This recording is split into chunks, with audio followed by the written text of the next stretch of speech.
Hello अस्सलाम वालेकुम my dear students, कैसे हैं आप लोग? ठीक हैं, खैरियत से हैं। आज के दिन हम 2017 का पेपर सॉल्व कर रहे हैं। मई जून 2017 पेपर वन। एक मैंने पेपर वन कुछ दिन पहले अपलोड किया था। आई होप कि वो भी आपको समझ में आ गया होगा। कुछ बेसिक चीज़ें थी उसके अंदर भी और उनको हमने सही से कर लिया था। आई होप कि कोई इशू नहीं हुआ होगा। और आज अब हम पेपर वन सॉल्व कर रहे हैं। 2017 का पेपर वन टू है। Main paper one time zone two का पेपर है ये। तो इसको भी स्टार्ट करते हैं जी। देखें ये कैसे होगा सॉल्व। देखें, बहुत सिंपल चीज़ें होती हैं। जो एक क्वेश्चन आप एक तरह के कर लेते हो, उन्हीं क्वेश्चंस को आप बार बार पहले तो प्रैक्टिस किया करो। जब आप उन क्वेश्चंस को बार बार प्रैक्टिस करोगे तो फिर आई होप कि आपको इतना इशू नहीं होगा। लेकिन मसला वहाँ से शुरू होता है जब आप प्रैक्टिस अपनी जो है वो छोड़ देते हैं। तो एक क्वेश्चन को बस एक ही दफ़ा करेंगे, लाइक एलसीएम का क्वेश्चन है तो उसको एक ही दफ़ा करेंगे तो उससे फिर नहीं होगा। आपने बार बार करना है। एलसीएम 2-3 मेथड से होता है, तो आपने उनको बार बार करना है, तो फिर जाके आपको क्वेश्चन समझ में आएंगे। ठीक है, तो चलें जी स्टार्ट करते हैं। My name is Basharat Abbas and this is math with sir Basharat Abbas. चलिए स्टार्ट करते हैं। पहला इसके अंदर क्वेश्चन है जी। पहला क्वेश्चन है जी, इवेलुएट 4.5 माइनस 1/3। देखें अब यहाँ पे कैसे होगा, इसको सॉल्व करेंगे तो ऐसे तो क्वेश्चन खैर आपको आते हैं। 5 और 3 दोनों को आपने लिख दिया इधर। 5 भी और 3 भी दोनों डिनोमिनेटर मल्टीप्लाई होकर यहाँ पे आ गए। 4 3 से मल्टीप्लाई होगा। 4 इंटू 3 माइनस साइन 5 को आपने 1 से मल्टीप्लाई कर देना। अरे भाई चलो, अब ये हो गया 4 3 ज़ा 12 माइनस 5 1 ज़ा 5 अपॉन 5 3 ज़ा 15। सो 12 माइनस 5 बन जाता है 7 7 अपॉन 15 हो गया। मोस्ट सिंपलेस्ट फॉर्म में 1 मार्क का क्वेश्चन है। ये हो गया आपका 0.2 है तो इसको आप फ्रैक्शन की फॉर्म में लिख दें। 2/10 0.006 है तो 6 अपॉन 1000 लिखेंगे। रीज़न क्या है इसकी, 0.2 डेसिमल के बाद एक ही नंबर है 2, तो आप डिनोमिनेटर में 10 लगाएंगे। अगर 0.006 है तो इसके अंदर 3 डेसिमल है। After the decimal there are 3 digits, तो आपने यहाँ 3 0 लगाएंगे। 6 अपॉन 1000। अब इसको देख लें, 6 2 ज़ा 12 अपॉन 10,000 हो जाएगा। 10,000 है तो अब आपने इसको सिंप्लीफाई कर लेना। ऑब्वियसली डिवाइड हो रहा है तो डिवाइड में चीज़ छोटी होती है। डेसिमल कहाँ है 12 में, तो आप में से कुछ एक दो होंगे जो कहेंगे कि डेसिमल है ही नहीं इसके अंदर, डेसिमल एंड पे है जो हम लिखते नहीं। तो यहाँ से ये 4 प्लेसेस पीछे जाएगा, 1 2 3 और 4, तो ये बन जाएगी 0.0012। ठीक है, इस तरह से ये आपके पास आंसर इसका आ जाएगा। आपने क्या चीज़ में रखनी है, ज़ीरोज़ को अपने माइंड में रखना है। ठीक है, कि कितने ज़ीरोज़ हैं अकॉर्डिंगली आप इसके अंदर चले जाएंगे। दूसरा मेथड इसके अंदर ये भी किया जाता है कि 2 और 6 है, दोनों को डायरेक्ट मल्टीप्लाई कर दें, 12 हो गया। अब आप डेसिमल को जहाँ पुट करना है तो डेसिमल आप ज़हन में रखिए कि डेसिमल के राइट साइड पे, ये लेफ़्ट साइड है, ये राइट साइड पे कितने प्लेसेस हैं। इस डेसिमल के राइट साइड पे 1 है, इस डेसिमल के राइट साइड पे 2 3 और टोटल 4 है। तो आपने डेसिमल जो है वो यहाँ से 4 प्लेसेस पीछे लेके जाना है। तो सेम वही जब 4 प्लेसेस पीछे जाएंगे तो दोबारा 0.0012 आंसर आ जाएगा। ठीक है, आगे चलें जी। ये शेडिंग वाले क्वेश्चन है, ये रोटेशनल सिमेट्री नहीं है आपके सिलेबस में, इसको भी आप स्किप कर सकते हैं। क्वेश्चन नंबर 4 के बाद है डायरेक्ट 5 भी नहीं है, 6 भी नहीं है, परवान वाला लिमिट ऑफ एक्यूरेसी, सेट्स भी नहीं है आपका। क्वेश्चन नंबर 8 वाला कर लेते हैं। देखिए ये हो सकते हैं क्वेश्चंस, ये भी माइंड में रखें, ये भी एग्ज़ाम में आते हैं इस तरह के क्वेश्चंस भी। ये टाइमिंग्स वाले हैं। टाइम आपने देखना होगा कि जी इतने बजे से इतने बजे क्या टाइम हो रहा था। सिंपल बेसिक क्वेश्चंस होते हैं, ग्रेड 4-5 के स्टूडेंट्स ये करते हैं। तो ये भी बहरहाल इस तरह के क्वेश्चन आते हैं, कैम्ब्रिज में भी आते हैं। Film starts at 22:35 and finish at 01:20। Mean ये स्टार्ट होगी 10:35 पे, 22:35 का मतलब है 10:35 पे ये फ़िल्म स्टार्ट हो रही है और फिनिश होगी 1:20 पे, मीन मिडनाइट के बाद रात को 1:20 पे ये ख़त्म हो रही है। अच्छा, अब आप ज़रा यहाँ देखो, सिंपल इसके अंदर जो टेक्निक है वो मैं बता देता हूँ।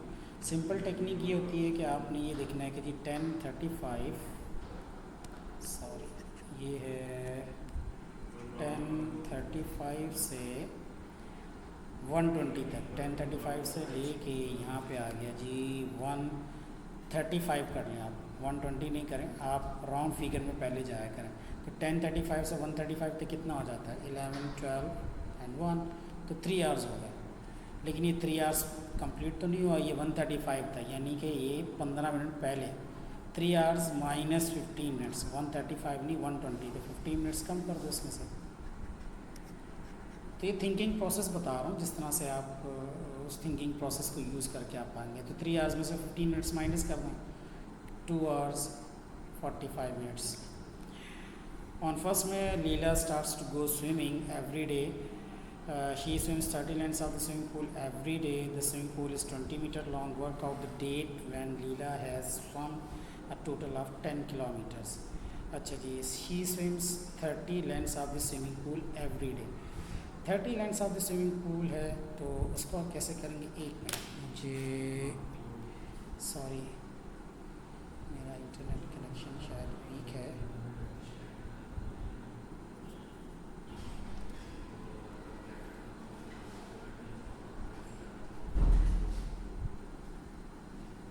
चलो ओके जी, यहाँ पे देखिए जी 30 lines of the swimming pool every day, the swimming pool is 20 metre long. तो अब ये होगा कि स्विमिंग पूल जो 20 मीटर लॉन्ग है और ऐसी 30 लाइन्स हैं, यानी पॉइंट ए है और पॉइंट बी है। ये 20 मीटर लॉन्ग है स्विमिंग पूल, और ए से बी एक लेंथ हुई, फिर बी से वापस ए पे आ गई, सेकेंड लेंथ है, फिर ए से फिर बी पे गई, थर्ड लेंथ है। तो इस तरह वो 20 के कितने उसने राउंड लगाए, 30। तो एवरी डे कितना हो गया जी, यहाँ पर एवरी डे जो हो रहा है वो 30/20। तो 30/20 को अगर आप देखेंगे 3 2 6, तो ये बन जाता है जी 600 मीटर्स। ईच डे 600 मीटर्स लीला जो है वो स्विम करती है। तो 10 किलोमीटर्स का मतलब हो जाता है जी 10,000 मीटर्स, ठीक है। टोटल 10,000 मीटर्स है, इसको आप डिवाइड कर लोगे 600 से, 00 से हो गया कैंसिल, 100/6 हो जाएगा जी, 100/6। इसको अब आप सिंप्लीफाई कर लें, तो 100/6 करेंगे तो ये बन जाएगा 6 1 6 10 - 6 4 और 0 जाता है, 6 6 36 4 डेसिमल ऊपर 0 नीचे, 6 6 36 और सो ऑन, ये चलता चला जाएगा। तो ये बनता है 16.6 डेज़। तो जाहिर सी बात है 16.6 डेज़ तो नहीं होगा। तो फर्स्ट मई से स्टार्ट हुआ था, तो फर्स्ट मई को भी 600, सेकेंड मई को भी 600 मीटर कवर किया, थर्ड मई को भी 600 डिस्टेंस कवर किया। तो 16 में, बल्कि 16 मई तक ये 16 डेज़ हो गए और 16.6, यानी कि वो 17th डे था जिस दिन ये पूरे 10 किलोमीटर होंगे। तो हम इसको लिखेंगे 17th मई, 16th मई, और ये 16.6 है, तो 16 मई का दिन गुजर गया। उसके बाद 0.6 वो नेक्स्ट डे आएगा, तो 16 मई के बाद 17 मई पे वो चला जाएगा। ठीक है जी, चलें आप इसको रोक के कॉपी कर लें। नेक्स्ट पे आते हैं जी। क्वेश्चन नंबर 9 है, write down all the integers and satisfy the inequality. तो यहाँ पे इस इनइक्वालिटी को अगर आपने सेटिस्फाई करना है, तो इसको अब आप कैसे सेटिस्फाई करेंगे, इसको सेटिस्फाई करेंगे आप इस तरह से कि x की value -3.2, all the integers that satisfy the inequality is -3.2 का मतलब है -1.5 is less than or equal to x and x is less than 2। तो एक ये हो गया जी x is greater or equal to -1.5, कि x जो है -1.5 से ग्रेटर है या उसके इक्वल है। तो अगर इससे ग्रेटर है, -1.5 से ग्रेटर नंबर है, तो -1.5 से ग्रेटर इंटीजर्स की बात हो रही है, अपने माइंड में रखिए, इंटीजर्स होल नंबर्स, ठीक है, इंटीजर्स मीन होल नंबर्स। तो -1.5 है, तो इससे बड़ा नंबर जो आएगा वो क्या आएगा, -1, उससे बड़ा नंबर 0, फिर 1, और लेस दैन 2 है तो 2 नहीं आएगा क्योंकि 2 से लेस है। ठीक है। तो -1.5 ये भी देख लो, -1.5, उसके बाद फिर -1 आता है, उसके बाद फिर 0 आता है, फिर 1 आता है, फिर 2 आता है, -1.5 से पीछे -2 होता है। तो -1.5 -1 और -2 के दरमियान में आता है। ठीक है। तो इससे जब आप आगे जाओगे तो बीच में इंटीजर्स जो है वो ये 3 ही आते हैं, सॉरी ये 3, 2 नहीं होगा इसके अंदर, -1 0 1 और 2, तो इंटीजर से और से ये -1 0 एंड 1। क्लियर हो गया जी। नेक्स्ट पे चलते हैं हम। यहाँ पे complete the following inequality with a fraction. इसके अंदर भी देख लें 3/4 है और ये मीन अब कोई नंबर है यहाँ पे। Complete the following inequality with a fraction, mean यहाँ पे कोई फ्रैक्शन ही आपने लगाना है। द फ्रैक्शन इज़ जो भी यहाँ पे नंबर आएगा दैट इज़ लेस देन 3/4 और वो नंबर 1/2 से ग्रेटर होगा। तो अब ज़रा ये देख लो 3/4 को यहाँ मैं आपको बता दूँ 3 आउट ऑफ 4 यानी 4 में से 3, 1 आउट ऑफ 2 को अगर मैं यहाँ पे आपको समझाने के लिए बताऊँ तो 1/2 इसको अगर मैं मल्टीप्लाई बाय 2 कर दूँ तो ये बन गया 3/4 और 1/2 को आप कह सकते हो 2/4। अब दरमियान में क्या है, ये 3 आउट ऑफ 4 है, ये 2 आउट ऑफ 4 है। तो दरमियान में क्या आएगा इसके दरमियान में मैं लगा सकता हूँ कि जी 3 और 2 के दरमियान में बहुत सारे नंबर आ सकते हैं। मैं 2.5 भी ले सकता हूँ, 2.5 क्योंकि बीच में अब डेसिमल नहीं लेना पड़ेगा, 2.5/4। अब यहाँ पे 2.5/4 को लिखना थोड़ा सा आपको अजीब लग रहा होगा, तो कोई मसला नहीं है। यहाँ 2.5 के बजाय 2.6 भी लिया जा सकता है, 2.7 भी लिया जा सकता है, 2.8 भी लिया जा सकता है, लेकिन 2.5 को क्योंकि सॉल्व करना ईजी है इसलिए 2.5 मैंने लिया। तो 2.5/4। अब 2.5/4 का क्या मामला है, मल्टीप्लाई बाय 2 कर दें इसको ताकि डेसिमल ख़त्म हो जाए।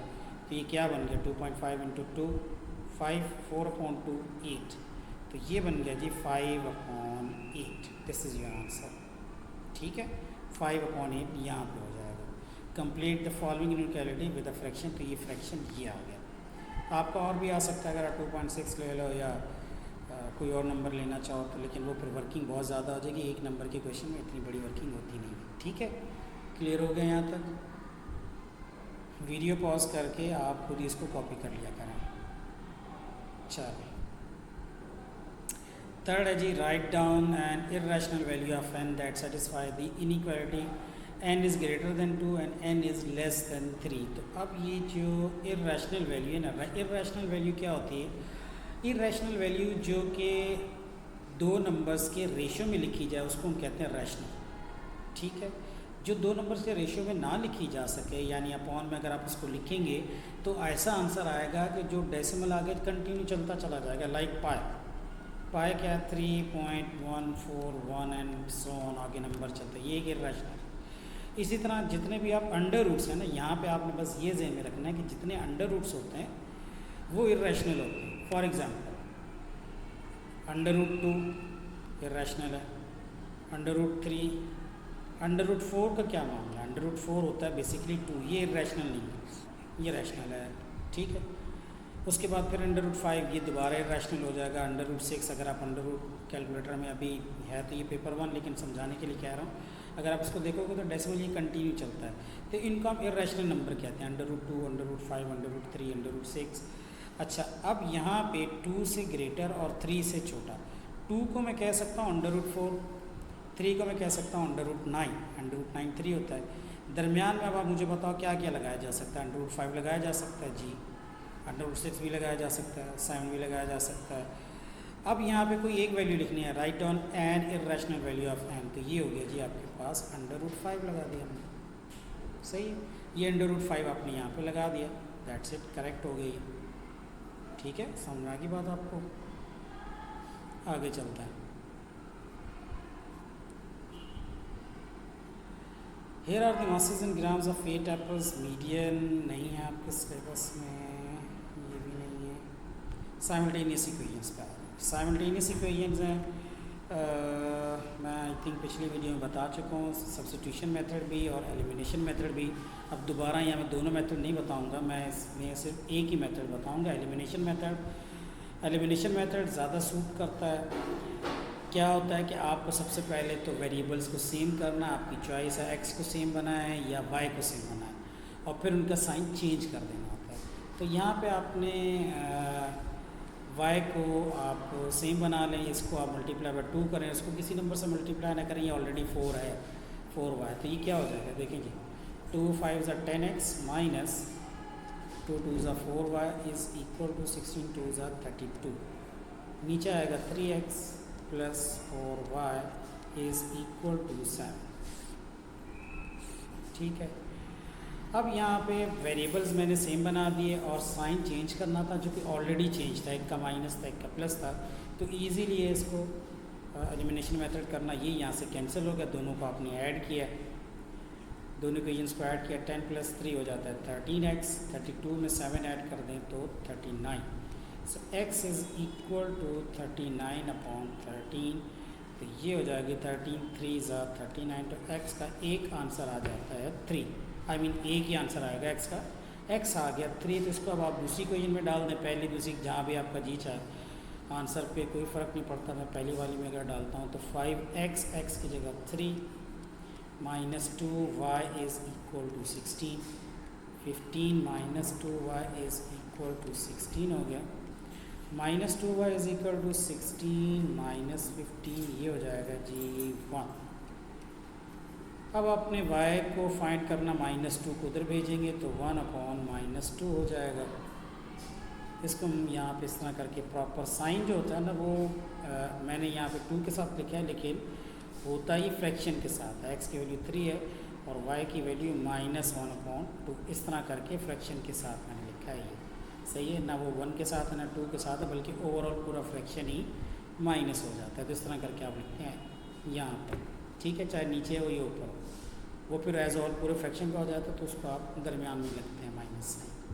ठीक है, इसको भी आप वीडियो पॉज करके कॉपी कर लें। चलो नेक्स्ट है जी हमारे पास हाँ, ये भी आपके सिलेबस में, y is inversely proportional to the square of x, inversely proportional to the square of x। इसको कैसे लिखेंगे बेटा, इसको यूँ करके लिखेंगे, इन्वर्सली प्रोपोर्शनल अपॉन में square of x u, y is inversely proportional to the square of x।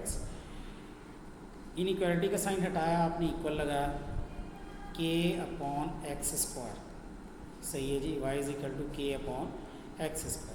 अब यहाँ पे x है और y है, यहाँ पे इसको आप कैसे सॉल्व करोगे, x की जगह 2 लगा दिया, y की जगह 3 लगा दिया। देखो जितनी भी वैल्यूज़ है ना यहाँ पे आप देखो x और y, एक पेयर आपके पास गिवन होगा, जिस तरह x 4 और y 3/4 है, थोड़ा सा डिफ़िकल्ट लग रहा है इसलिए मैं इस वाले पेयर को नहीं ले रहा, कोई सा एक पेयर लेना, पेयर मतलब जिसमें x और y दोनों चीज़ें गिवन है, तो x और y दोनों में गिवन है, तो ये मैं ये वाला पेयर ले लेता हूँ, x2 और y3 ले ये भी सकते हैं, ये वाला पेयर भी लिया जा सकता है, बट इसके अंदर मसला है कि थोड़ा सा लेंदी हो सकता है हमारे पास। x की जगह आपने 2 लगाया, y की जगह लगा दिया 3, 2 का स्क्वायर हो गया जी। यहाँ पे अगर आप देखें तो 3 इज़ इक्वल टू k/2 का स्क्वायर हो गया 4, 3 इधर चला जाएगा 4 के पास, तो k का आंसर हो जाता है जी 12, k इज़ इक्वल टू 12, तो ये बन जाएगा हमारे पास y is equal to k/x² था, ये था आपके पास, इसके अंदर से k अननोन था बेसिकली, तो k आपने कैलकुलेट कर लिया, 12 आ गया, तो y is equal to 12/x²। ये आ गया जी आपके पास equation connecting x and y। ठीक है, इसको यूँ भी कहा जा सकता है law connecting x and y, तो वो भी सही होगा, law connecting x and y आ गया तो उससे आप घबराइएगा नहीं, वो यही चीज़ है, इक्वेशन के बारे में पूछा है। ठीक है, वर्डिंग चेंज कर दी। चलो आगे चलते हैं नेक्स्ट पे, find the value of p। Value of p में क्या आएगा जी, वैल्यू ऑफ p में ये आएगा कि ये कहाँ पे है, p इस जगह पर है, इस जगह पे p है, इसके बारे में बात कर रहा है, mean when x is 48, y is equal to 12/x², when x is x p है और y 48, x p है और y 48 है, और x की जगह आपने लगा दिया है p। चलो पी स्क्वायर को उधर भेज देंगे, सिंपल अरिथमेटिक है आपके पास, ये बन जाएगा 48 P square is equal to 12, P square is equal to 12/48 1/4, P square हो जाएगा 1/4। इसको अब आपने स्क्वायर रूट अप्लाई कर दिया, दोनों तरफ स्क्वायर रूट से कैंसिल हो गया, सो पी बन गया है 1/√4, क्योंकि 1 के ऊपर अंडर रूट लगेगा तो उससे कोई फ़र्क नहीं पड़ता, लेकिन जब 4 के ऊपर लगता है तो ये ±1/2, तो आंसर यहाँ पर पॉसिबल है। ठीक है, तो ये हमने दोनों चीज़ें लिख दी, +-1/2, पी की वैल्यू ये है, +1/2 भी हो सकता है और -1/2 भी हो सकता है। क्लियर हो गया जी, कॉपी कर लें इसको। चलो नेक्स्ट पे आ जाते हैं हम। नेक्स्ट आपके पास कॉस्ट ऑफ द फ़ोन,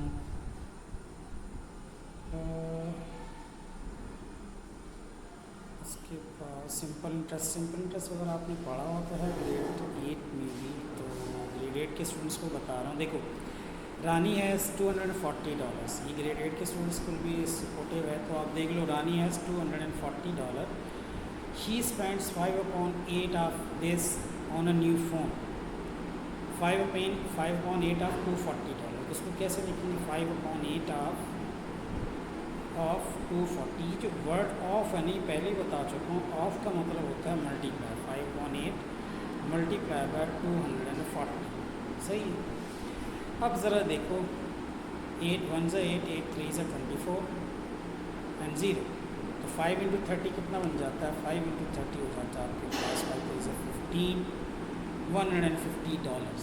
ठीक है जी, she spends 5/8 of this on a new phone, तो वो न्यू फ़ोन कितने का है, $150 का। ठीक है, महंगा फ़ोन। अच्छा, उसके बाद चलें जी, Anna invest $150 in an account that pays simple interest, he leaves the money in the account for 4 years. At the end of 4 years, he has $162. Work out the rate of simple interest paid per year. अब देखें जी, formula simple interest का बहुत simple है, I is equal to PRT upon 100। यहाँ principal कितना है जी, ये जो है ना इन्वेस्टमेंट जो होती है, इसको ही आप कहते हैं प्रिंसिपल। ये प्रिंसिपल है 150, रेट आपसे पूछ रहे हैं, workout the rate of simple interest, तो ये रेट है आर, ये आपसे पूछ रहे हैं तो रेट ही रहेगा। टाइम कितना, 4 years, तो टाइम की जगह पर लगा दिए 4/100। आई कितना है वो आपको भी फाइंड करना, आई हमें अच्छा नहीं, at the end of 4 years he has $162, यानी 4 years के बाद उनके पास $162 हैं, तो 162 तो बैंक में नहीं रखवाया था, बैंक में तो 150 लिखवाया था, तो ये जो ऊपर आया ये इंटरेस्ट ही है, कितना है ये, $12 का इंटरेस्ट, तो इंटरेस्ट भी ऑलरेडी हमें पता है कि जी $12 इन्हें एक्स्ट्रा मिलेंगे 4 साल के बाद। अच्छा, अब ये कैसे होगा जी, 100 को उधर भेज दिया आपने, बल्कि 0 से कैंसिल होगा, जो चीज़ सिंपलीफाई हो सकती है इसको कर दें आप, 12 के पास जाएगा, 12 × 10 हो जाएगा 120, 15 और 4 मल्टीप्लाई होकर हो जाएगा 60R, 60 को भी इधर शिफ्ट कर दें, यहाँ कि ये डिवाइड हो जाएगा, यहाँ R से मल्टीप्लाई और डिवाइड हुआ, 0 से कैंसिल है, 6 2 ज़ा 12, तो रेट यहाँ पे बन जाता है 2%। ठीक है, क्लियर हो गई, कॉपी कर लें इसको भी। चलो, फंक्शंस नहीं है आपके पास, ये भी नहीं है आपका, हाँ ये है, A is 0.03, B is 0.15, C is 0.P-1, find equation of the line A B. चलें, ए के पॉइंट्स हैं, बी के पॉइंट्स हैं, तो equation of line A B बतानी है, तो इक्वेशन का फार्मूला होता है general equation y is equal to mx plus c। अब यहाँ पे पहले तो ग्रेडियंट फाइंड करना आपको सीधा, तो ग्रेडियंट अगर हम इसका फाइंड करेंगे तो ये बनेगा 5 - 3/1 - 0, 5 - 3 2/1, तो वो 2/1 को 2 ही कहते हैं, तो ग्रेडियंट हो गया इसका 2। अब रही बात c फाइंड करने की, तो इसी इक्वेशन में दोबारा आप इसी इक्वेशन को पहले लिखें आप, इसके अंदर m की जगह m की वैल्यू लगा दें 2, और एक्स वाई की जगह कोई सा एक पॉइंट लगा लें, ए या बी में से जो इजी लगे। तो मैं ए लगा रहा हूँ क्योंकि ए पॉइंट में एक ज़ीरो है, एक्स ज़ीरो है तो ये इजी हो जाएगा। और वाई की जगह 3 आपने लगा दी, तो 3 is equal to 2 into zero zero, zero plus C, तो सी आ गया आपके पास यहाँ पे 3। तो अब आप दोबारा 2 दफ़ा लिखते हैं जनरल इक्वेशन, तो अब फिर जनरल इक्वेशन लिखें आप। अब फाइनल बस आपने वैल्यूज़ प्लग इन करनी है, एम की जगह 2x है और सी की जगह 3, y is equal to 2x plus 3। ये हो गया आपके पास equation of the line A B. सही है, y is equal to 2x plus 3। Copy कर लें इसको, ठीक है जी। चलो जी नेक्स्ट पे आ जाते हैं हम। The gradient of the line B C is -3/4, find the value of. चलें, बी सी का जो ग्रेडियंट है ऑलरेडी बता दिया, बी और सी। बी पॉइंट है जी 15, बी पॉइंट है 15 और सी पॉइंट क्या है, पी और -1, पी और -1। अब आपने बताना है कि ग्रेडियंट इसका कैसे आएगा, तो फिर दोबारा इजी है। एम है वो क्या, ग्रेडियंट -1 -5 अपॉन पी -1, ठीक है। x1 x2 ग्रेडियंट का फॉर्मूला तो पता ही है भाई आप लोगों को। देखो ग्रेडियंट का फॉर्मूला बता देता हूँ यहाँ पे। ग्रेडियंट का फॉर्मूला है x2 sorry y2 minus y1 upon x2 minus x1। किसी एक को x कह दो, x1 y1, दूसरे पॉइंट को x2 y2 कह दो। इसको x1 y1 कह दें, इसको x2 y2 कह दें, या अपोजिट भी कर दें, इसको x2 y2 और इसको x1 y1 कह दें, तो भी कोई इम्पैक्ट नहीं आता, आंसर फाइनल सेम नहीं आता। बहरहाल यहाँ पे ये आपने लिख दिया। अब ये है जी आपके पास के ग्रेडियंट ऑलरेडी गिवन है यहाँ पे। Gradient of the line B C is -3/4, तो m की जगह -3/4 लिख दें आप। -1 -5 हो जाता है -6 अपॉन p -1, ठीक है। क्रॉस में मल्टीप्लाई कर दें इसको इधर भेज दें और इसको इधर भेज दें क्योंकि फ्रैक्शन है। क्रॉस में मल्टीप्लाई करके क्या होगा, -3 और ब्रैकेट में p -1 है इज इक्वल टू -6 इंटू 4। चलो ये क्या हो जाएगा जी, -3 जब p से मल्टीप्लाई होता है तो एक हो गया -3p, फिर -3 और -1 मल्टीप्लाई होगा तो ये हो जाएगा माइनस माइनस प्लस और 3 1 से 3 -24 हो गया जी यहाँ पर। -3p इज़ इक्वल टू -24 और -3, तो ये होगा जी -27। -3p is equal to p और p sorry minus minus cancel हो गया, p इज़ इक्वल टू 27/3, तो ये बन जाएगा 3 9 ज़ा, तो यहाँ p का आंसर आ गया 9। तो इस तरह से आपने बता दीजिए find the value of p।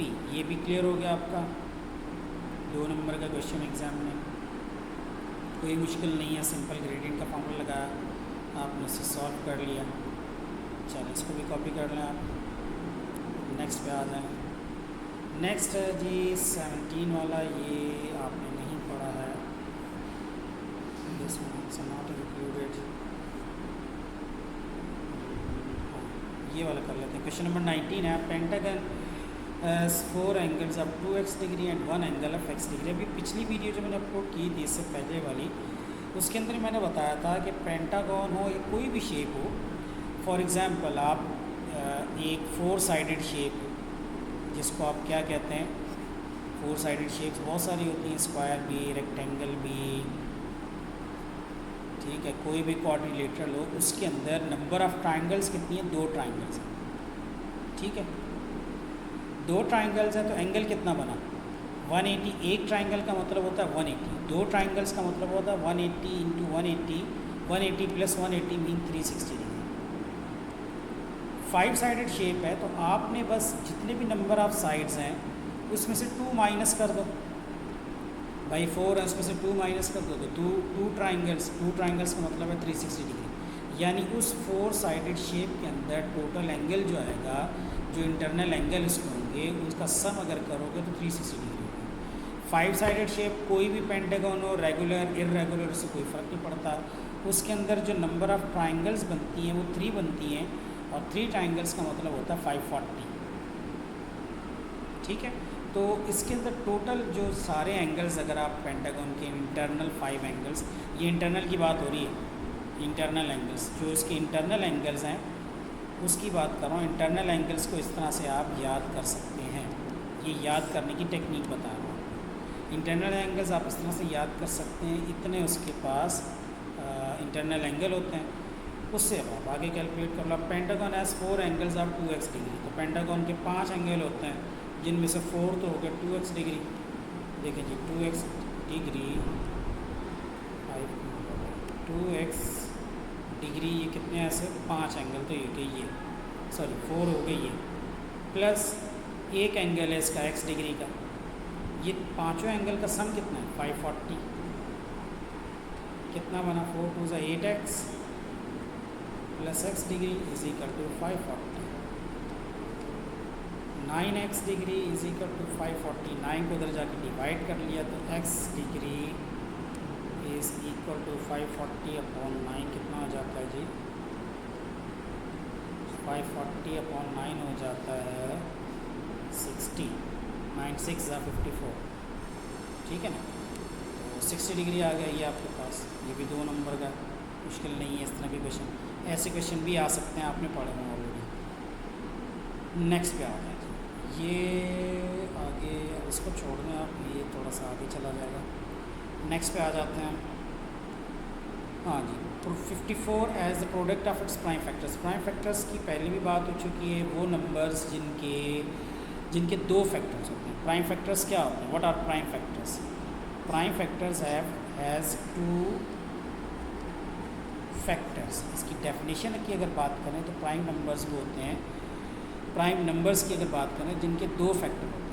Prime factor आ गए ना, प्राइम फैक्टर पहले प्राइम नंबर एक्सप्लेन कर दूँ। प्राइम नंबर कौन से होते हैं, 2 फैक्टर्स होते हैं, 2 फैक्टर्स कौन से होते हैं, 2 फैक्टर्स, वो 2 फैक्टर्स होते हैं, एक 1 एंड इटसेल्फ, एक तो 1 होता है और एक वो खुद ही होती है। मसलन फॉर एग्ज़ाम्पल में मैं कहूँ 2 के कितने फैक्टर हैं, ठीक है 2 के 2 फैक्टर हैं, 1 और 2। 3 के कितने फैक्टर्स हैं, 2 ही फैक्टर हैं, एक 1 और एक 3। 4 के कितने फैक्टर्स हैं, 1 भी है, 2 भी है और 4 भी है, तो ये 2 फैक्टर्स होगा, तो इसलिए 4 is not a prime number. 5 prime number है, एक 1 और एक 5। 1 इटसेल्फ प्राइम नंबर नहीं है, क्योंकि 1 के जो है वो सिर्फ एक ही फैक्टर है। 1 के फैक्टर्स बनाओगे तो क्या होगा, वो एक ही आएगा 1, ठीक है ना। वो 1 भी है और इटसेल्फ भी, वो भी 1 ही है, तो इसलिए 1 एक प्राइम नंबर नहीं है। इसके अलावा जो है वो प्राइम नंबर है, 2 3 5 7, ये प्राइम नंबर है। तो आप 54 as the product of its prime numbers, prime factors, तो वो अब आप देख लें 54। ये क्वेश्चन भी कॉमन इस तरह के क्वेश्चन आते हैं। 2 2 ज़ा 4, एक 5 इधर आ गया, 7 14 हो गया, 2 7 ज़ा 14, 3 9 ज़ा 27, 3 3 ज़ा 9, 3 1 ज़ा 3। तो ये आपके पास जो 54 आ रहा है, तो ये 2 × 3। 3 कितने हैं, 1 2 3, 3 की पावर 3। तो अगर ये 3 मतलब 3 है यहाँ पर, तो उसको पावर की फॉर्म में लिख दो, 2 × 3 × 3 × 3 लिखने के बजाय शॉर्ट फॉर्म में लिख दें, तो ये आपने इसको प्राइम फैक्टर्स की फॉर्म में लिख दिया। क्लियर? अच्छा, उसके बाद आगे चलें। अगर कोई चीज़ नहीं समझ में आए तो आप मुझे टेक्स्ट कर सकते हैं, ठीक है ना, यहीं पे बता दीजिएगा, वीडियो के नीचे भी आप मुझसे कमेंट करके पूछ लीजिएगा। कॉपी कर ले, तो उसके बाद चलते हैं। Find the smallest possible integer m such that 54m is a cube number. चलें जी, ये अब कैसे होगा, 54m is a cube number, इसको इस तरह से करेंगे हम कि 54 तो ये हो गया था ना, 54 तो हमारे पास आ गया, 54m यानी 54 तो हो गया 2 × 3 की पावर 3, और आगे आपने लगा दिया m। अब m क्या चीज़ है, अब देखो m है एक ऐसा नंबर कि जब इसको हम साथ में डालें तो ये एज अ होल पूरे का पूरा जो है, पूरा 54m जो है, ये पूरे का पूरा हमारे पास एक क्यूब नंबर बन गया। देखो 3 तो ऑलरेडी क्यूब है, 3 के ऊपर क्यूब लगा, 2 के ऊपर भी किसी तरह से क्यूब आ जाए तो ये बन जाएगा ना, बिल्कुल बन जाएगा। m को अगर मैं 2 का स्क्वायर लिख दूँ तो क्या होगा, m को अगर आप 2 का स्क्वायर बना देंगे तो 54m क्या बन जाएगा आपके पास, 2 इंटू 3 की पावर 3, और m की जगह अगर मैं 2 की पावर 2 लगा दूँ तो ये बन गया 2 की पावर 2 और ये 2, तो ये 2 का क्यूब और ये 3 का क्यूब। ठीक है, तो ये एज अ होल पूरे का पूरा आप इसको फिर लिख सकते थे हो 6 का, नीचे से बेस मल्टीप्लाई हो जाएगी, ऊपर लिख देंगे आप 6 का क्यूब। ठीक है, तो अगर आप m को 2 का स्क्वायर बना दें तो ये सारा हो जाएगा। अब ये नीचे के जो 3 स्टेप मैंने लिखे हैं इसके बाद, ये सिर्फ समझाने के लिए लिखे हैं। तो m है बेसिकली 2 का स्क्वायर, 2 का स्क्वायर मीन 4, आप m की जगह अगर 4 लगा दें, 54 मल्टीप्लाई बाई 5, 54 मल्टीप्लाई बाई 4 कर दें तो ये क्यूब नंबर होगा, ये स्मॉलेस्ट पॉसिबल। सही है जी। चलो नेक्स्ट पे चलते हैं हम। नेक्स्ट पे अगर आप आएँ, फाइंड द वैल्यू ऑफ के in each of the following, तो इसको अगर आप देखो,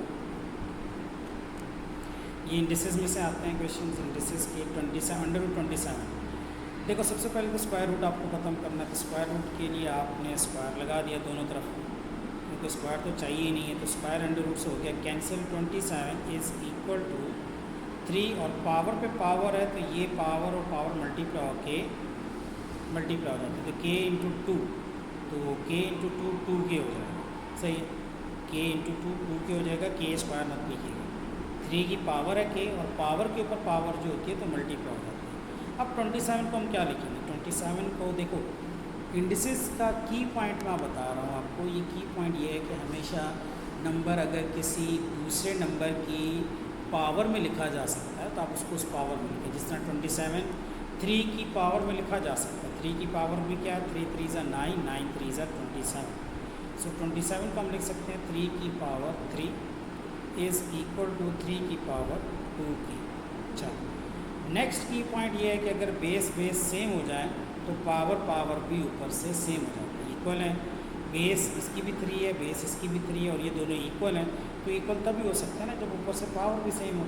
तो 1 की पावर 3 है और 1 की पावर है 2 की, तो ये आपस में सेम, 3 इज़ इक्वल टू 2 की।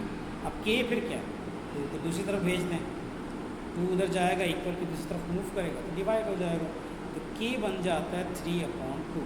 तो यहाँ पे आप k की जगह लिख देंगे 3/2। क्लियर हो गया जी, सही है। चलो नेक्स्ट पे चलते हैं। चलो जी नेक्स्ट है हमारे पास 1/4 की पावर है जी -3 इज़ इक्वल टू 2 की पावर k। अब इसको कैसे सॉल्व करेंगे, बहुत सिंपल है। -3 जो है ये दोनों पे जाएगा, न्यूमरेटर पे भी डिनोमिनेटर पे। 1 पे अगर लगेगा तो 1 की पावर -3 हो गया, 4 पे लगा तो 4 की पावर भी -3 हो गया, इज़ इक्वल टू 2 की पावर k। अब यहाँ पे आपने ज़रा वैल्यूज़ को चेंज कर दो, इधर स्विच कर दो इधर, तो ये 4 ऊपर जाएगा तो इसकी पावर हो गया +3, 1 नीचे आएगा तो 1 की पावर +3। अब ये 1 की पावर माइनस हो प्लस हो कोई फ़र्क नहीं पड़ता है, सिर्फ आपको मैंने समझाने के लिए बताया, ये 1 ही रहेगा। ठीक है, 4 की पावर 3 क्या हो जाता है, 4 की पावर 3 तो जो होता है, पहले तो आप ये देखो जिस तरह मैंने कहा कि 4 को किसी दूसरे नंबर की पावर में लिखा जा सकता है, 2 की पावर 2 में लिखा जा सकता है, ऑलरेडी उसके ऊपर 3 है। डिनोमिनेटर में 1 का क्यूब 1 है, उसको लिखने की ज़रूरत है नहीं है, मैंने अभी बाहर लिख दिया आप लोगों के लिए। आप एग्ज़ाम में इतना डिटेल से नहीं करना, आप चाहो तो बीच में एक आध स्टेप मिस कर सकते हो, ये मैं आपको समझाने के लिए कर रहा हूँ। 2 की पावर 2 और फिर उसके ऊपर 3 है तो ये पावर से मल्टीप्लाई होकर 6 हो जाएगी। 2 3 ज़ा 6 इज़ इक्वल टू 2 की पावर k है, तो बेस सेम है तो ऊपर से पावर भी सेम होगी, तो k का आंसर आ जाता है 6। ठीक है जी, k का आंसर आ जाता है आपके पास 6। ओके आगे चलते हैं जी, हम k आ गया 6। क्वेश्चन नंबर 21 नहीं है आपके पास सिलेबस में, 22, हाँ जी 22 है आपके पास सिलेबस में। 22 क्या कह रहा है, 22 में है कि continue made of thin material in the shape of cuboid with an open top. ठीक है, ऊपर से टॉप इसकी खुली है जी, ये टॉप जो है टॉप इसकी बिल्कुल ओपन है, इसको ओपन समझिएगा, यहाँ से ये खुली हुई है, इसके अंदर मतलब ये फेल नहीं है, टॉप खुली है। अब क्या यहाँ पर the container has length 15 centimetre and width 8 centimetre, volume the container 720। Calculate the height of the container. चले जी, हाइट ऑफ द कंटेनर की बात हो रही है तो height of the container, volume क्योंकि ऑलरेडी बता दिए तो हमें पता है volume is equal to cuboid की बात हो रही है तो length into width into height, तीनों डायमेंशंस को सीधा सीधा मल्टीप्लाई करना होता है, कुछ भी नहीं होता। तो यहाँ पे वॉल्यूम की जगह 720, लेंथ की जगह 15 है, विड्थ 8 हो गई, हाइट अननोन। तो ये हो जाएगा जी 15 इंटू 8 कितना हो जाता है 120 इंटू एच, 120 को आपने उधर शिफ्ट कर दिया तो 720 डिवाइडेड बाय 120 इज एच। 0 0 से कैंसिल हो गया। तो 12 का टेबल तो पता ही होगा, नहीं भी पता तो 2 से डिवाइड करके चलेगा। 12 6 72, एच आ गया आपके पास 6। ठीक है जी, हाइट आ जाता है यहाँ पे 6 सेंटीमीटर। तो इस कंटेनर की हाइट होगी 6, ठीक है, तभी इसका वॉल्यूम 720 हो सकता है। तो ये हाइट आपने फाइंड कर ली 6। Next calculate the surface area of the outside of the container. Outside of the container mean surface area of outside of the container की बात हो रही है। तो आउटसाइड में कौन कौन सी सरफेसेस हो जाएंगी ये मैं आपको बता दूं। एक सरफेस ये फ्रंट पे, दूसरी इसके बिल्कुल बैक पे इधर पीछे की तरफ, तो यहाँ पे इसके बिल्कुल बैक पे 2 है, एक यहाँ पर ये वाला फेस 3, एक इसकी बैक पे इधर 4, और एक जो है वो ग्राउंड है जो इसका ज़मीन से कांटेक्ट है नीचे 5, वो कर सकते हैं। तो बहरहाल ये टोटल 5 फेसेस है, मिटा दूँ क्योंकि आपको कन्फ्यूज़ ना कर दे। तो ये टोटल 5 फेसेस हैं क्योंकि टॉप फेस को आपने इंक्लूड नहीं करना, ठीक है। तो calculate space area of the outside of the container से कंटेनर की आउटसाइड करनी है। तो अब ज़रा चलते हैं जी। पहला तो ये वाला फेस है, ये जो फ्रंट पे है, इसको मैं फ्रंट वाले को कह देता हूँ 15, और इसकी हाइट है क्या, ये इसकी हाइट अभी आपने फाइंड किया 6। तो 15/6 का एक ये फेस है फ्रंट वाला और एक बिल्कुल एग्जैक्टली इसके बैक पे। तो 15 इंटू 6, बिकॉज ये फ्रंट और बैक दोनों चीज़ें थी, ये मल्टीप्लाई बाय 2 कर दिया, प्लस साइन, एक ये 8 और एक ये 6 है। एक ये फेस है 8 इंटू 6, और सिमिलरली एक फेस इधर है, ये 8 है तो इधर भी 8 है, और ये 6 है तो ये भी 6 है। जो फेस यहाँ पर है ये देखिए आप, जो फेस इधर है वही फेस इधर भी है। तो इसको अब हम कह देंगे, या इसको मैं आपको बता देता हूँ, I am talking about this one, ये फेस और फिर ये वाला फेस, ठीक है जी, ये फेस और ये वाला फेस। तो ये कितना हो जाएगा आपके पास, ये हो जाएगा आपके पास 8/6 इधर है, 8/6 इधर है, तो ऐसे 2 फेसेस हैं तो दोनों को आप कर दोगे तो 8/6, 8 मल्टीप्लाई बाय 6, बिकॉज ऐसे 2 फेसेस हैं तो मल्टीप्लाई बाय 2 कर दिया आपने, प्लस अब और क्या है। अभी देखो शुरू में वर्ड कहा था ना ओपन कंटेनर, उसी वक्त मैंने कहा था कि ओपन टॉप है, तो ये चीज़ में रहिएगा, इसका ऊपर से जो टॉप है ये ओपन है, ये इंक्लूडेड नहीं है, सही है। तो इसीलिए ये मैंने हटा दिया यहाँ पर। अब बात हो रही है इस चीज़ की, ऊपर से टॉप इंक्लूड नहीं है लेकिन बेस तो है नहीं है इसकी, ये जो इसकी बेस है ये तो है, इसको आपने सिंगल ही काउंट करना है, इसको डबल मत कीजिएगा क्योंकि टॉप इसकी ओपन है तो वो बीच में नहीं होगी। तो इसकी बेस है 15/8, लेंथ 15 और ये चीज़ इसकी 8 है, तो 15/8 हो जाएगी यहाँ से, वो सिर्फ एक ही है, ये 2 नहीं, ठीक है।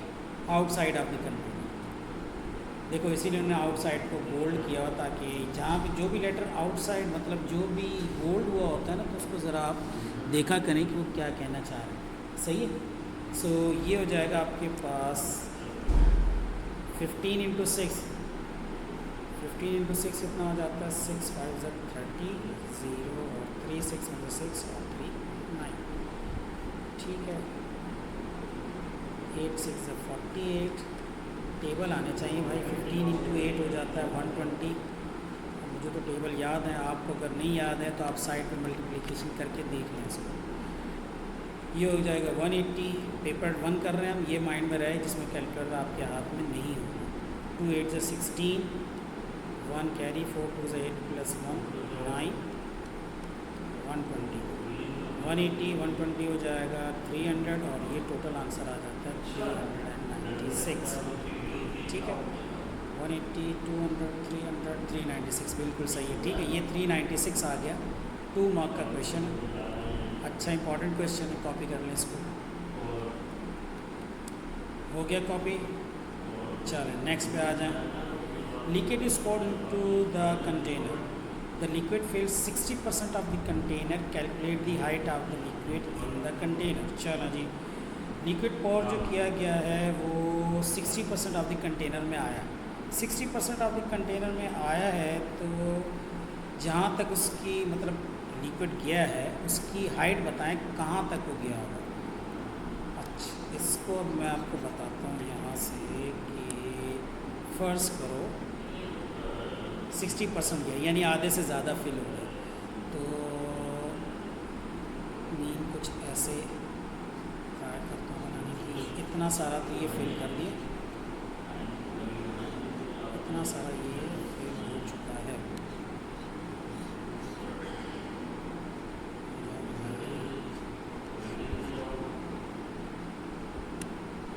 नहीं हो रहा। बहरहाल ये इतना सारा ये फिल हो रहा है आपके पास, ये पोर्शन इतना सारा ये फिल हो चुका है। आपने बस हाइट को कंसीडर करना। मुझे सिर्फ एक चीज़ बताओ कि क्या चीज़ इसकी कम हुई होगी? हाइट कम हुई होगी ना भाई। टैंक की जो लेंथ है 15, इसमें तो कोई फ़र्क नहीं पड़ा। आप 60% डालें या 50% डालें, लेंथ तो उतनी है, विड्थ भी उतनी है। पानी का लेवल कम ज़्यादा होता है, पानी की लेंथ कम ज़्यादा नहीं होगी। जो टैंक की लेंथ है उसमें कोई फ़र्क नहीं पड़ेगा, इस विड्थ इसमें कोई फ़र्क नहीं पड़ेगा। 60% डाला है तो हाइट जो है वो 60% तक की इंक्रीज़ हुई होगी। इसको मैं यूँ करके दिखाता हूँ आपको। इसकी जो हाइट होगी वो 60% तक ही गई होगी। तो हाइट आपके पास 6 है और ये 60% तक गई होगी। कितने नंबर का क्वेश्चन है? 1 मार्क का। देखो, इसको 1 मार्क का क्वेश्चन है तो उसमें ज़्यादा इतनी लंबी चौड़ी कैलकुलेशन नहीं है। हाइट है 6 सेंटीमीटर। तो अब हाइट जो है वो 60% तक गई होगी इसकी। 60% आप 6 कर लो, क्योंकि पूरा 100% जाएगा तो पूरा टैंक फिल हो जाएगा। पूरा टैंक फिल हो जाएगा 100% का मतलब है 6। तो 60% कितना? 60% ऑफ 6, ये कर लें आप।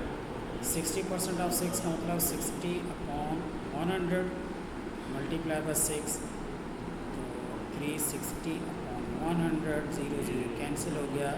3.6, 36/10 हो जाता है 3.6। ठीक है, तो 3.6 सेंटीमीटर तक कंटेनर फुल होगा। बात समझ में आई आपको?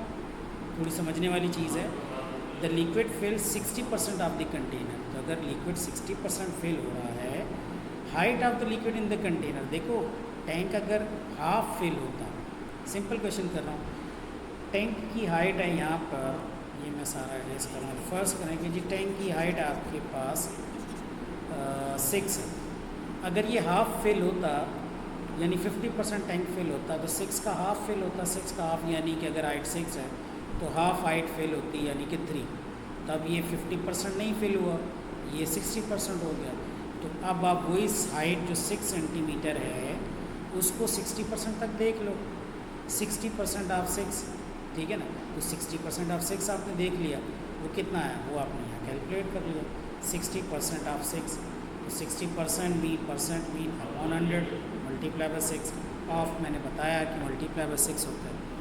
कैंसिलेशन हुई, 6 6 36/10, तो ये बन गया जी 3.6। क्लियर हो गया? क्लियर हो जाना चाहिए। आगे चलें। ये वाला क्वेश्चन अच्छा क्वेश्चन है। Solve 7x/4 - 3x = 3। सिंपल है, सिंपल अलजेब्रा है। 4 - 3x, देखो सिंगल फ्रैक्शन है ना, इक्वल के लेफ्ट पे, ये इक्वल के राइट पे। तो सिंगल फ्रैक्शन बहुत इजी होता है, अल्लाह की ब्लेसिंग होती है। और सीधा सीधा आपको दूसरी तरफ भेज देना होता है डिनोमिनेटर में। तो ये उधर चला जाएगा, 4 - 3x इधर चला जाएगा।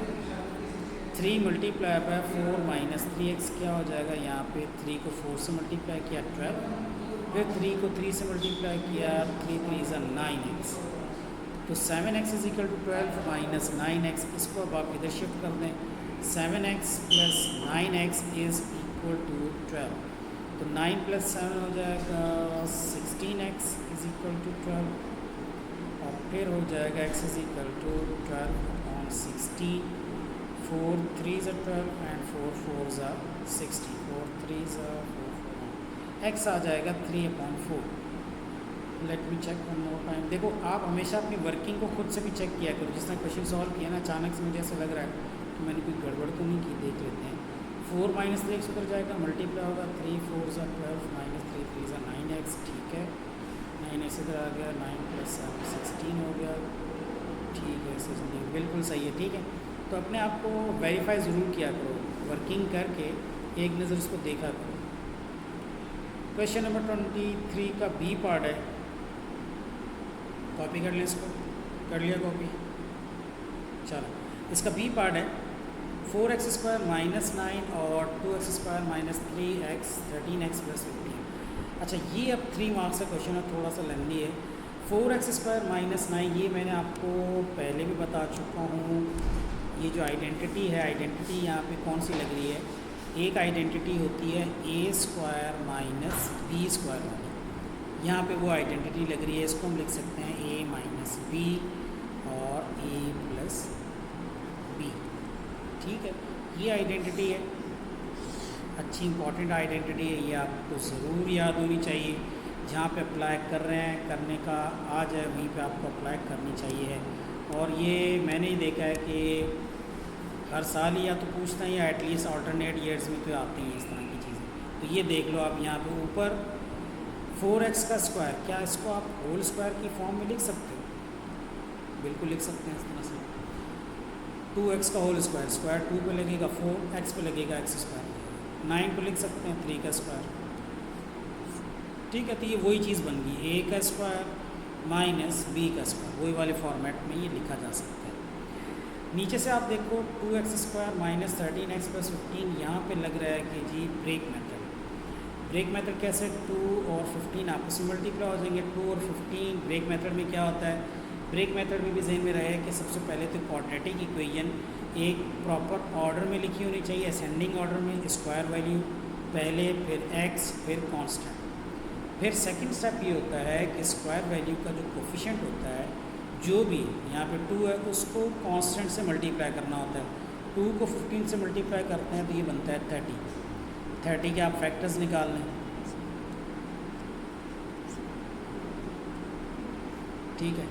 इससे आपने मिडल टर्म निकालनी है, आप मिडल टर्म कैसे बनेगी, 5 3 ज़ा 15 और 2, ठीक है ना, तो 15 माइनस 2, 2 1 ज़ा 2, तो 15 माइनस 2 से बन जाएगा 13, तो ये आ रहा है 2x² minus 15x plus 2x minus plus 15, चलो a² माइनस b², ये ऊपर जो टर्म लिखी थी उसको मैंने आपको करके दिखा दिया, होल स्क्वायर की फॉर्म में इस तरह करके लिखी है।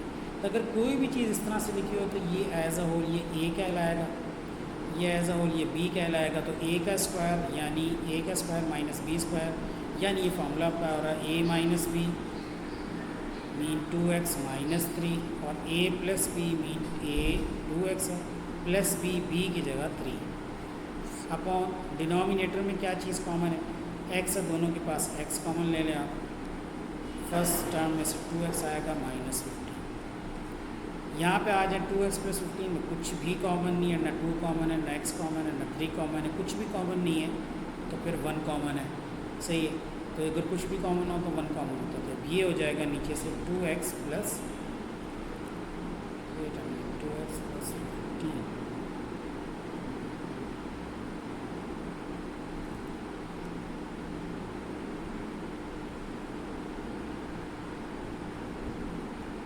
यहाँ साइन का इशू क्यों आ रहा है, 2x² माइनस 13x प्लस 15, अगर आप इसको देखें तो minus 15x plus 2x minus 13x हो गया,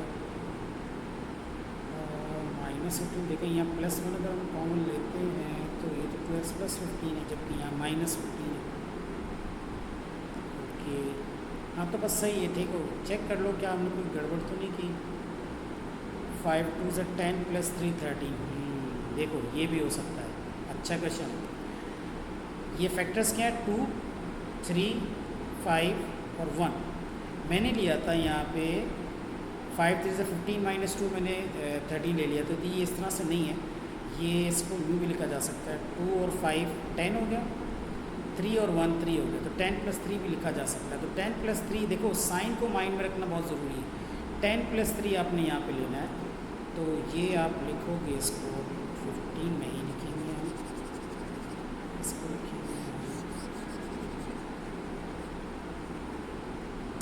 देखिए जी, 2x² - 10x - 3x + 15। तो यहाँ फर्स्ट पेयर में से 2 कॉमन लिया आपने और x आ गया, यहाँ पे x आ गया। 2 5 × 10 x - 5 होगा। इस पेयर में से क्या कॉमन है, -3 x आया यहाँ पर, माइनस प्लस -3 5 × 15। अब देखो ब्रैकेट सेम, x - 5 इधर भी, x - 5 इधर भी, अब साइन का कोई इशू नहीं है। तो 2x - 3 एक हो गया, 2x + 3 ये हो गया, यहाँ पे बना 2x - 3 और x - 5। अब ये 2x - 3 ये भी 2x - 3 दोनों कैंसिल हो जाएंगे, तो ये बनेगा 2x + 3 अपॉन x - 5। क्लियर हो गया जी। 3 मार्क का क्वेश्चन है, बहुत इंपॉर्टेंट, अच्छा क्वेश्चन है, इंपॉर्टेंट है। इसको मैं लिख देता हूँ इंपॉर्टेंट, किसी का प्रैक्टिस ज़्यादा कीजिएगा। इसमें ब्रेक मेथड भी आपका प्रैक्टिस हो रहा है और आइडेंटिटी भी प्रैक्टिस हो रही है, ठीक है। चलें जी, वीडियो पॉज करके इसको भी कॉपी कर लें, हो गया आगे। नेक्स्ट पे चलते हैं। नेक्स्ट है हमारे पास प्रोबेबिलिटी है, छोड़ना इसको, प्रोबेबिलिटी वाले आई थिंक ख़त्म हो गया जी। दैट्स इट, ब्लैंक पेज आ गया आगे। ग्रेड 8 के सिलेबस के अंदर प्रोबेबिलिटी है या नहीं, चलें मैं क्वेश्चन नंबर 24 करवा देता हूँ। अब बैग कंटेन्स n बॉल्स, ये भी ग्रेड 8 के अंदर आपने प्रोबेबिलिटी के अंदर पढ़ा हुआ है। 3 of the balls are white, ठीक है ना। 2 balls are taken from the bag at random without replacement, replace नहीं किया जा रहा। अगर रिप्लेस नहीं किया जा रहा तो क्या होगा, कंप्लीट द ट्री डायग्राम। अगर रिप्लेस नहीं हो रहा तो ऑब्वियसली कम हो रहा है। वाइट है आपके पास 3/n, क्यों कि bag contains total number of balls n है, हमें नहीं पता। 3 of the balls are white, 2 balls are taken from the. अब 3 तो वाइट है, बाकी जो वाइट नहीं है हमें नहीं पता वो कितनी। पहले है वाइट 3/n, दोबारा फिर वाइट आया, तो ऑब्वियसली एक बॉल आपने निकाल लिया, उसको रिप्लेस नहीं किया, विदाउट रिप्लेसमेंट, ठीक है। Keep this in your mind, without replacement, replace नहीं हुई। तो अगर रिप्लेस नहीं हुई है तो n में से एक आप कम कर दो, n - 1, तो एक तो टोटल कम हो जाएगा, n जो है वो n - 1 हो जाएगा, और ऊपर से 3 जो है वो कम होकर 2 हो जाएगा, ठीक है। नॉट वाइट, अब वाइट ना आए, वाइट आने की तो 2/n - 1 है, और वाइट नहीं आएगी तो उसकी कितनी है, देखो वो अब कैसे पता चलेगा। देखो वाइट जो नहीं है, अब bag contain and balls, 3 of the balls are white, 3 तो उसमें से वाइट है, 3 तो होगी वाइट। जो वाइट है वो कितनी होगी, वाइट है 3, और जो नॉट वाइट है वो कितनी है, टोटल n है, नॉट वाइट है। अब बैग कंटेन्स n बॉल्स, तो जो वाइट नहीं है वो कितनी है, वो n - 3, ठीक है ना।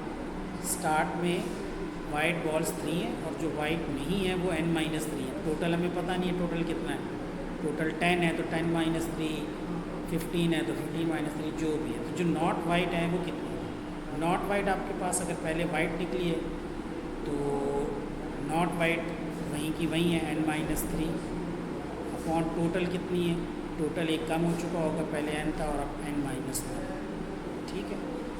अच्छा, यहाँ पे स्टार्ट में नॉट वाइट, वो भी आपने कह दिया, अगर वाइट n है तो जो वाइट नहीं है वो कितनी है, वो है आपके पास n - 3, not white n - 3 upon total number of balls n है स्टार्ट में।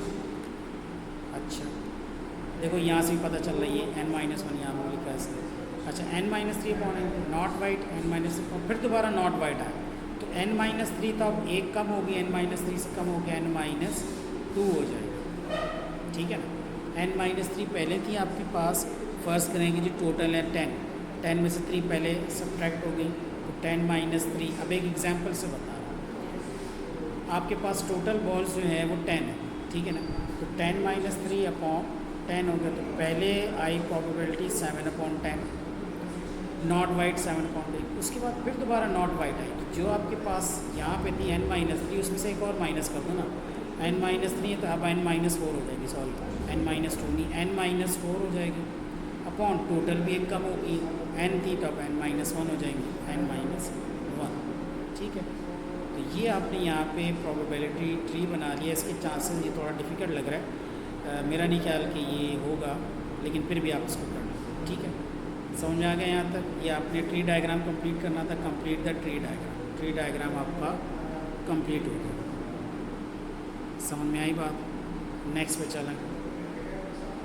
The probability that both balls are white is 1/15, दोनों की दोनों बॉल वाइट हों, इसकी प्रोबेबिलिटी है 1/15। तो दोनों वाइट होंगी क्या, वो ये 3/n और 3/n इंटू आगे कितना है, ब्रांच टू ब्रांच, ये वाइट 3/n और फिर वाइट 2 × n-1, तो ये दोनों आपस में मल्टीप्लाई हो जाएंगे।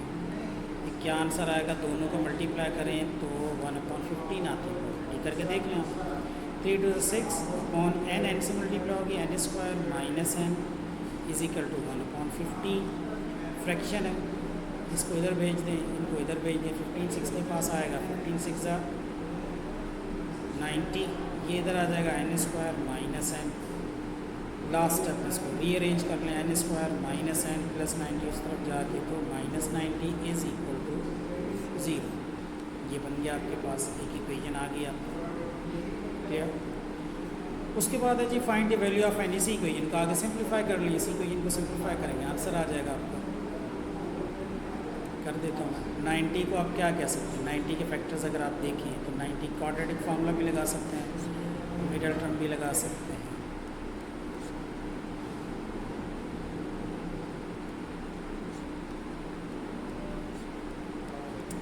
ठीक है।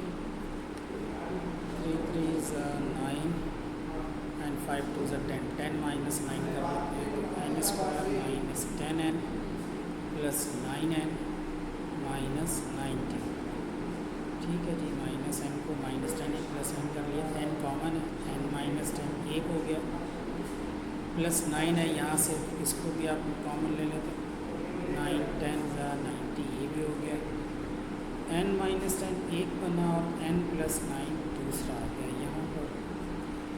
दोनों को अब आप चेक कर लो, n - 10 है आपके पास इक्वल टू 0, n + 9 ये भी इक्वल टू 0 है, n की एक वैल्यू आई 10 और n की एक वैल्यू आई -9। ऑब्वियसली -9 को आप एक्सेप्ट नहीं करोगे क्योंकि नंबर ऑफ़ बॉल्स -9 तो हो नहीं सकती, नंबर ऑफ़ बॉल्स होंगी आपके पास 10।